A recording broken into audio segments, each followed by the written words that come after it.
Well, good morning, everybody from Ensenada, Mexico. Fun night last night for sure. Lots of activity around the ship. I'm excited to head to shore with a little shore excursion. I've been here a couple times, but never actually done a city tour, so I booked something with my onboard credit, cheap $40 tour thereabouts of Ensenada. You can check out some of the sights, probably walk around a little bit afterward. We got all day here, so excited to have a fun day here. But first, let's go grab some breakfast. Nice small breakfast today. Knew I was going to be doing a lot of eating on shore. Wanted to save room for that, but enough to get the day going. Really beautiful day though. Great weather going on in Ensenada. Last one or two times I was here, it was really bad weather, kind of drizzly, overcast. So it's great to have a sunny day. Makes exploring the port just that much more fun.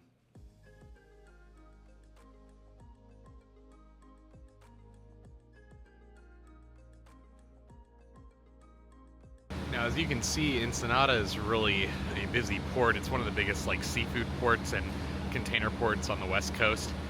So it's not the prettiest look to the place, but there's a lot to explore here, and come to be one of my favorite stops actually, and mostly for the food. I do love Mexico. You can see a lot of stuff from Mexico on my channel, a lot of resorts. So I'm excited about today. These buses will take you over into town, but as you can see, it's not that long of a walk. So if you want to save, I think it's like $4 or $5 a person, just take the walk into town. It's very easy, very safe, easy to do. If you're jumping on an excursion, you're going to meet that right next to the ship here in the port, and they'll put you on a bus most of the time. Sometimes they have the segways right there too.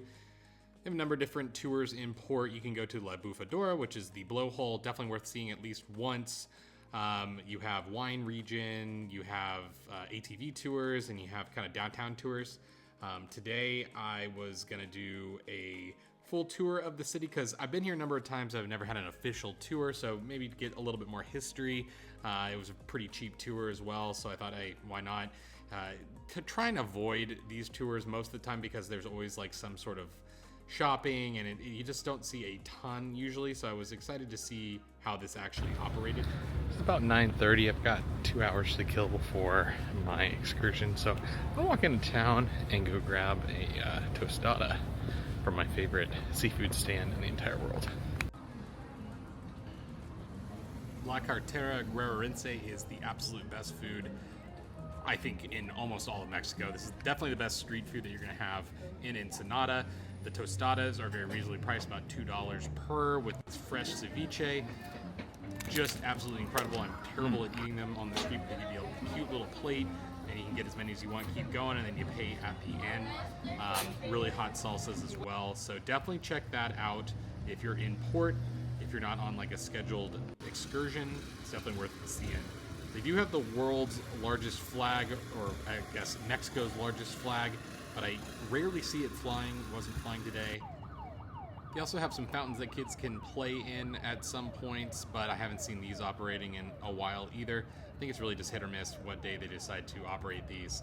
But this is a short walk from the ship, about 15 minutes or so, 10 minutes, and it's close to the fish market, so a lot of things to do just kind of right here in port if you were not on a scheduled itinerary.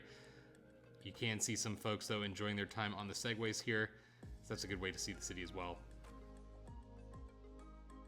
It was time for my tour though, so I made my way down right next to the ship at the meeting point. About $50 for this half-day tour.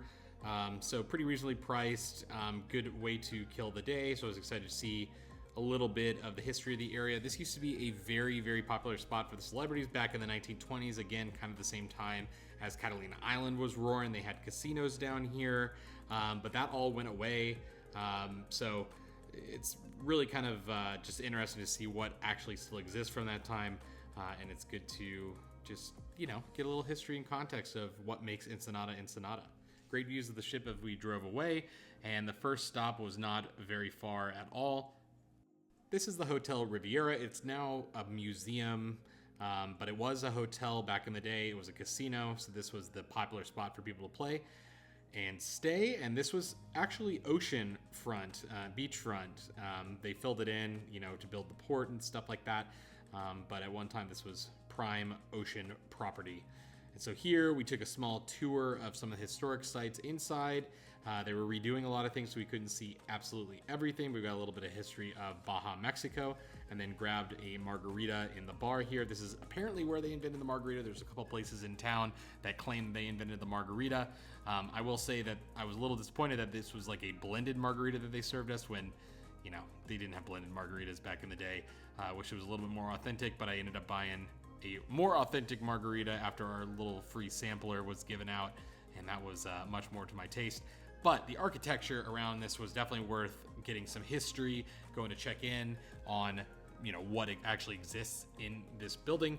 They have some hand-painted rafters there from a famous Mexican artist. And then here is the cool bar. This is all kind of original to the hotel, so definitely worth seeing, though you do not have to be on a tour to go check this out. You can just walk straight from the ship and check this out yourself.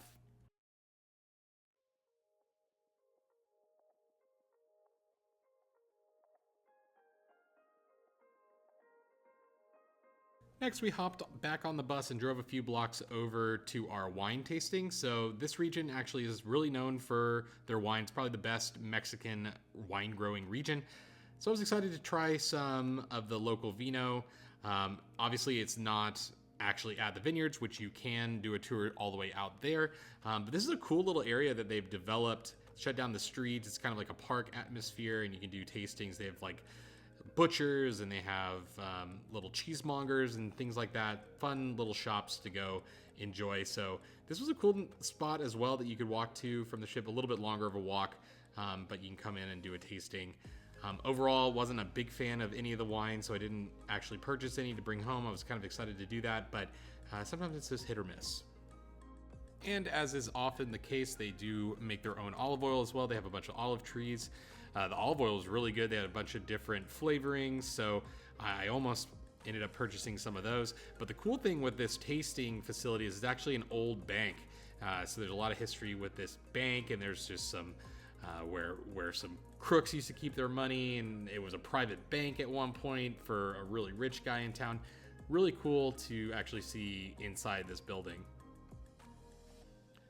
And here comes kind of the problem with this type of tour, is that there's just too many people on this tour for what is kind of usually a more luxurious experience, is wine tasting. There was probably 40 people on our tour all in, and just too many people for these samplings. It was always kind of a rush to get a sample, and I just wasn't really a fan of that. So that part kind of soured on the experience. The tour guide was great though.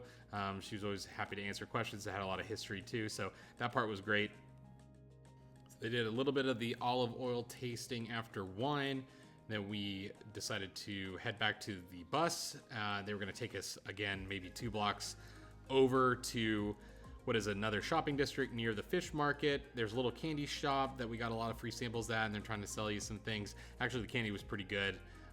But from there, we headed over to lunch, which is basically like one fish taco, some little appetizers, chips and salsa, that sort of thing. So not really like a full lunch by any means, but it is included in your tour. You can always add on. Pretty touristy stop. I wasn't really a fan of kind of the service at the restaurant. The prices were all different for drinks, so that part was kind of not that great. And then after that, we had free time to go walk around downtown, and then they'd take you back to the ship. Wasn't very far from the ship at this point, so I decided, you know what, I'm just going to walk straight back, kind of do my own thing. But overall, an okay tour. I would say if you've never been to Ensenada, it's probably more worth it than if you've been like me, but it is a good way to see all of downtown. There are a couple stops in downtown Ensenada that I would recommend. It's a big touristy district. There's a lot of shops, a lot of people trying to just get you to buy stuff. If you're kind of uncomfortable with that sort of environment, this may not be for you, but there's Papas and Beer, which is going to be the big party place where all the people that are just trying to get their drink on going, and it's very loud music. But right next to that is Songs, which is kind of a saloon from the 1800s. It is also a place that claims to have invented the margarita. Very cheap drinks in here, very strong drinks as well. I love the vibe in here though. They have some live music going on, and I always make a stop in here when I'm in Ensenada. From there, it was about a 20-minute walk back to the ship, got my exercise in, and it was about time to leave port. Really beautiful sail away though, and it was going to be until next time, Ensenada. but had a full menu of activities on board. This is the thing I love about cruising. There's always something going on. So I did have dinner in the steakhouse, Nick and Nora's, tonight. So I wanted to shower up and get ready early for that. Big steakhouse dinner. It's about $50 a person, I believe. And they have a great wine list in here. And then you would get a bunch of different options for appetizers, an entree, and then a dessert. I was just on the Carnival Conquest, and the menu was exactly the same for the steakhouse on the Conquest as it was in here. So it is a different name, but the same type of menu, which is fine with me. But it's just interesting comparing that to Royal Caribbean, which has Chops Grill, and it's always called Chops Grill, and they always have the same menu. The theming and the names can change, but the actual menu itself is pretty standardized, it seems like. That being said, I picked a great time for dinner during the sunset and sail away, so I had great ocean views. They do have a little promenade deck wrapping around this restaurant, but you have really good views out of it. It's at the very top level of the ship. I decided to try a few different items though. The amuse-bouche is actually a slider, and then I went with the tuna, which was really good. Ignored the egg because I'm not a big egg guy. And then I went with the surf and turf. So I had some steak as well as some lobster going on there. And then a delicious gelato dessert, kind of a lighter dessert, which was what I was looking for. And then unfortunately the production show got canceled due to technical difficulties, so that was the night.